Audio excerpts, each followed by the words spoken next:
Hello. So in this video we're going to talk about Constance Lindsay Skinner's play Birthright, moderately adapted by Joan Bryans. So this is an early 20th century play. It's an interesting play because on the one hand it's got that sort of late Victorian, Edwardian melodrama style of like, oh, people are in love and competing romantic interests, and oh, the fallen heroine and the drunk father who comes back to cause trouble and all this kind of shit.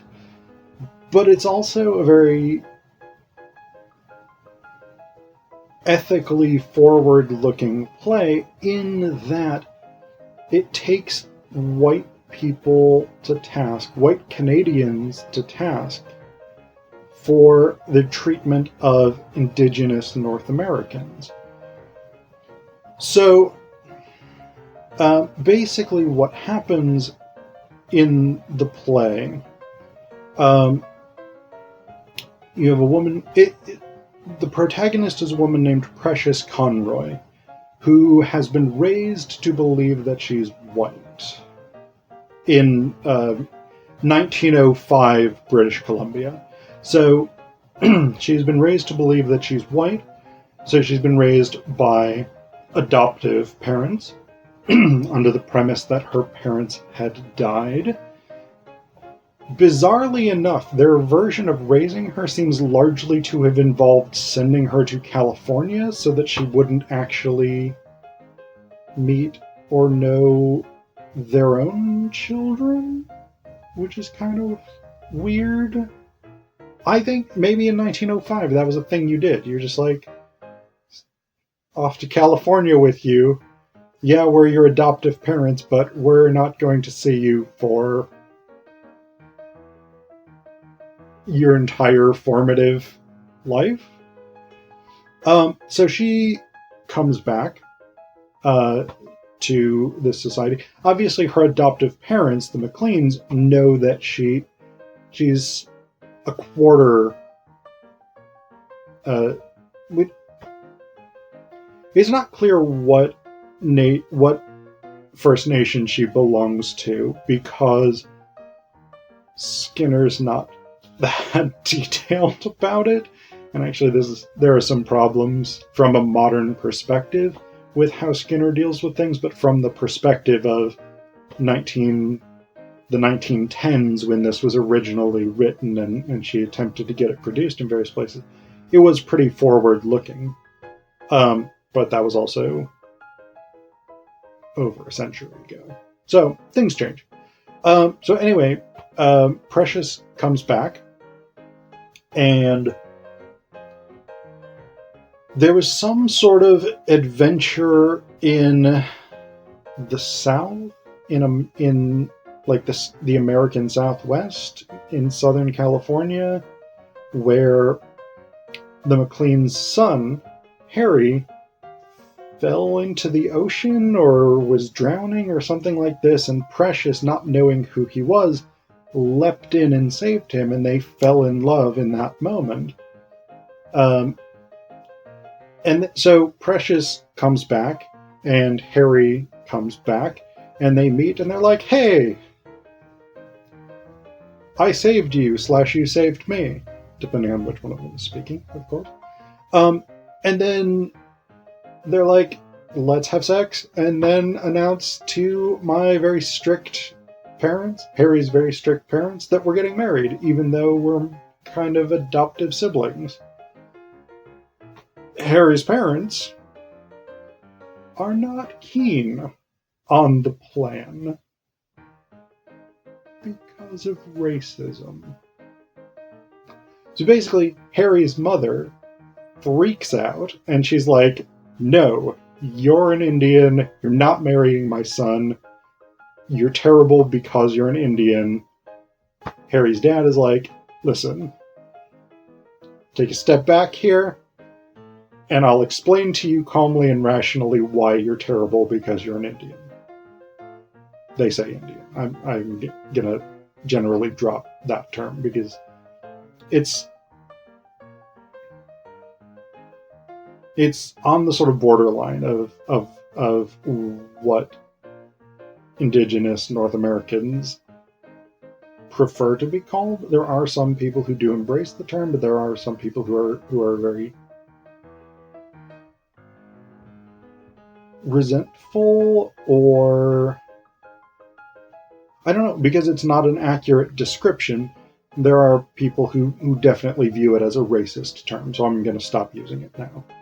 But I'm, again, in those instances, I was using it because the Mcleans use this term.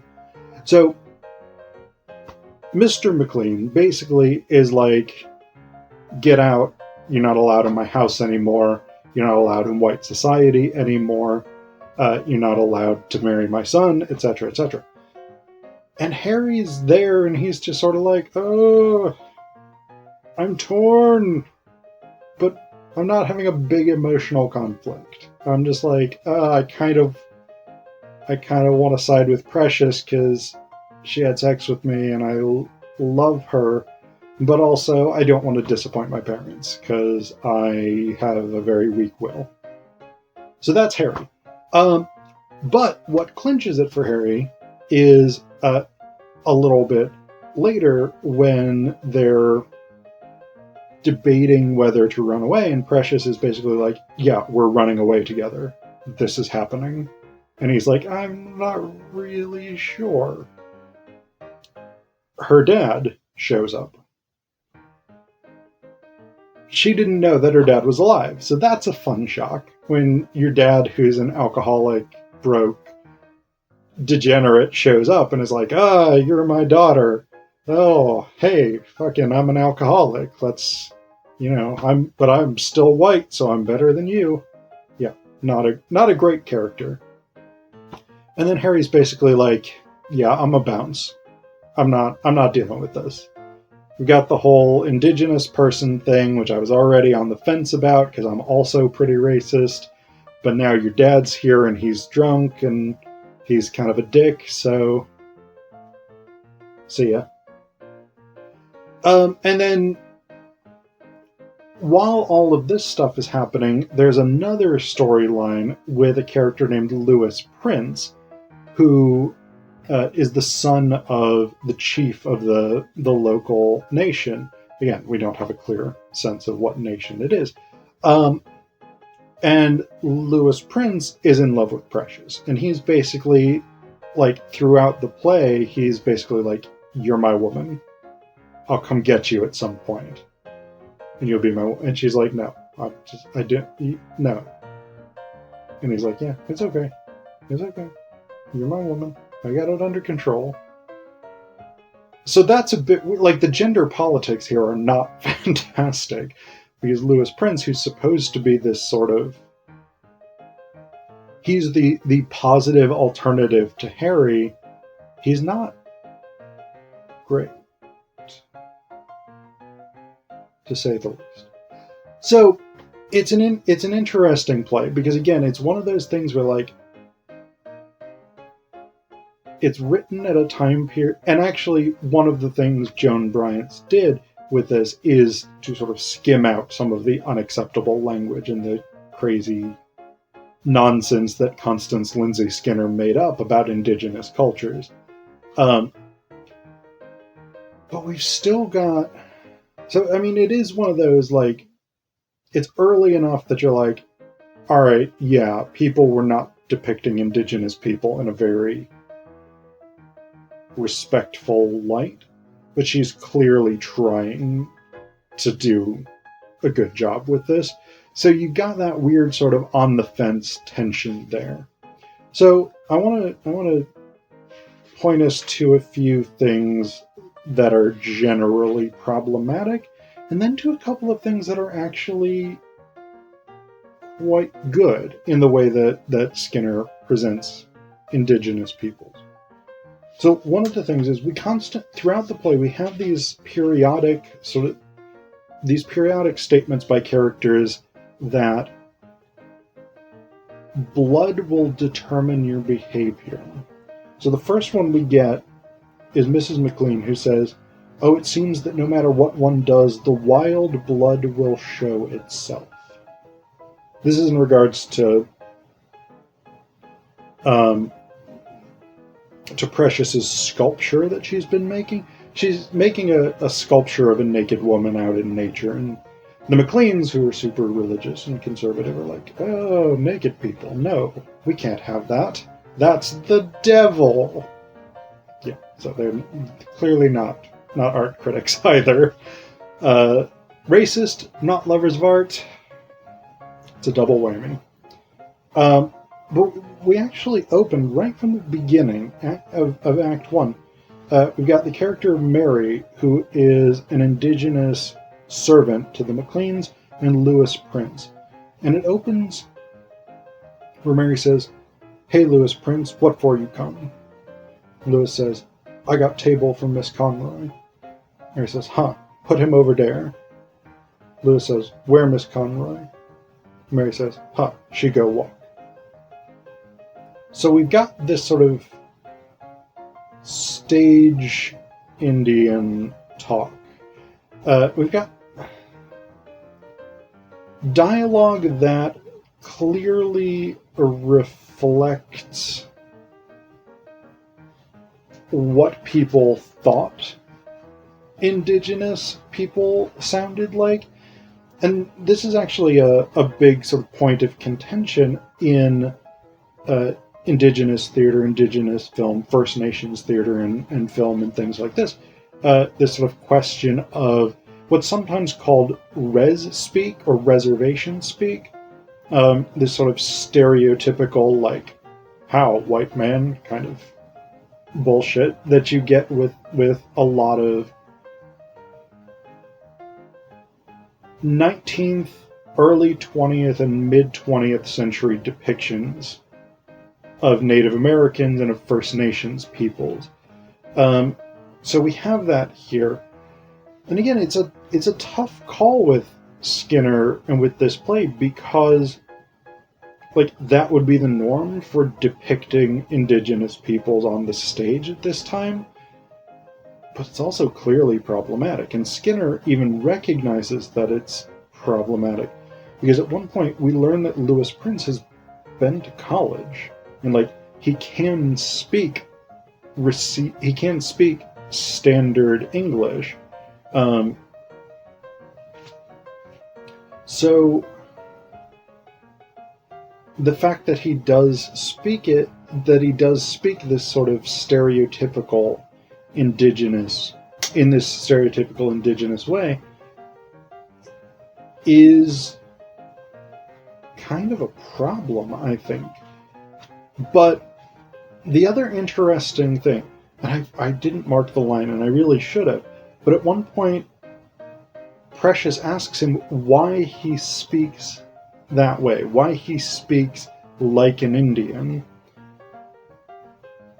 And Lewis basically says, "You speak to me like I'm an Indigenous person, so I will speak to you like an Indigenous person."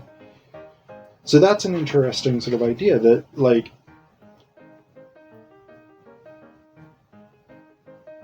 it's an interesting criticism, because it's in many ways quite accurate that white people, by presuming that Indigenous people were barbarians or savages or underdeveloped or whatever it was, that they in fact created that mold and then forced Indigenous peoples into it. But there's other interesting critiques here, and actually we sort of drift now toward the things that Skinner does that are really interesting and really progressive, especially for the early 20th century. At one point, Mr. Mclean, this is after the whole "you can't marry my son, and I'll now explain to you why you're terrible." He's a minister, by the way. That's, I guess, relevant here. Mclean says, "We've instructed you in virtue. We've taught you to know God, the universal Father full of loving kindness.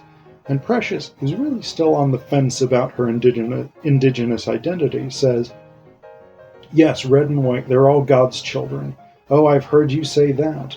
To those poor fools out there, to me, lies, lies, lies, all of it.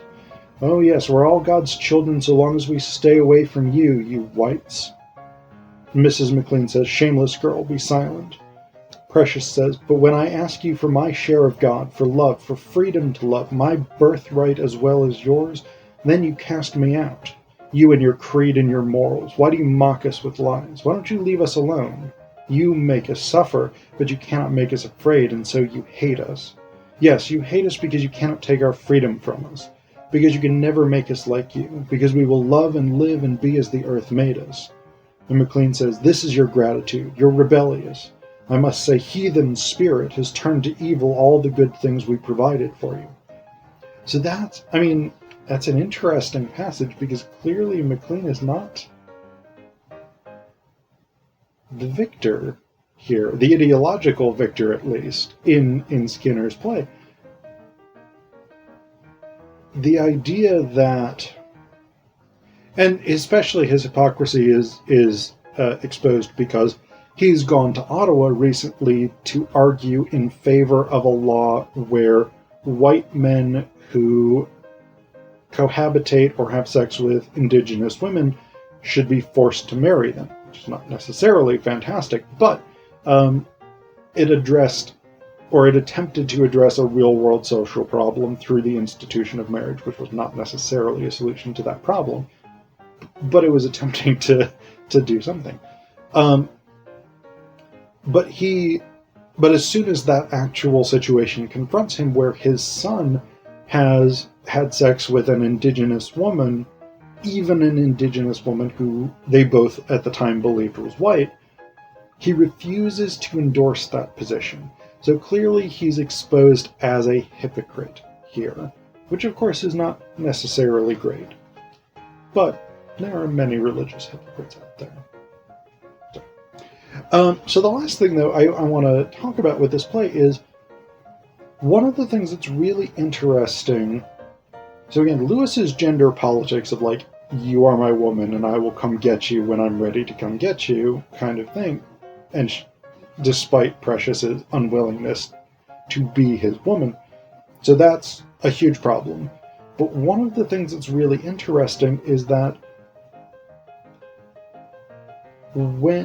he actually is deeply connected to nature. And I say that not in the sense that like he's the sort of stereotypical noble savage, although he kind of is to a certain extent, but a lot of First Nations traditions, culture, etc., is rooted in the idea of an interconnected existence and reciprocity. So, flora, fauna, other people, rocks, air, all of these things human beings are interconnected with spiritually. We have responsibilities to them. They have responsibilities to us, and existence is a sort of web of interconnections. And so at one point Lewis says, because he, I guess, had become a really successful violinist, but when he tried to play things that were inspired by his own traditions, the white concert goers were not super chuffed with that. And he says of them, they are men of flesh, white men and sons of white men. I'm not a man of flesh. I'm of the earth. My roots are deep in the earth. And then a bit later he says, I came back to my kindred. They received me. And in parentheses here, as a sort of explanation or stage direction here, it says, he means the forests and mountains, not people. And then a little bit later, he talks about trying to kill himself by taking his canoe out into a dangerous stretch of the river. He says, it was death that I sought, that not even one splinter of my canoe should be left to tell how I cast off the white hand. The waters tossed me as a leaf, but never flung me on the rocks. Rapids bore me on. and I saw that these were also my kindred and could not harm me. So I stood to my paddle and guided my way and came through the great canyon safely, which no man has done in the memory of our people. So the idea here is that Lewis Prince feels a kinship, he feels an interconnectedness, not with people, but with the natural world, with water, with rocks, with plant and animal life, with the spiritual world. And that's actually a really significant component of First Nations culture for a lot of First Nations in North America. Obviously, there's not just one ethical system among the hundreds of different nations, but for many of the culture, many of the Indigenous cultures in British Columbia, across Canada, these are sort of central ethical ideas that also inform Indigenous politics. So the fact that Skinner's getting that more or less right is actually really interesting and really forward-looking.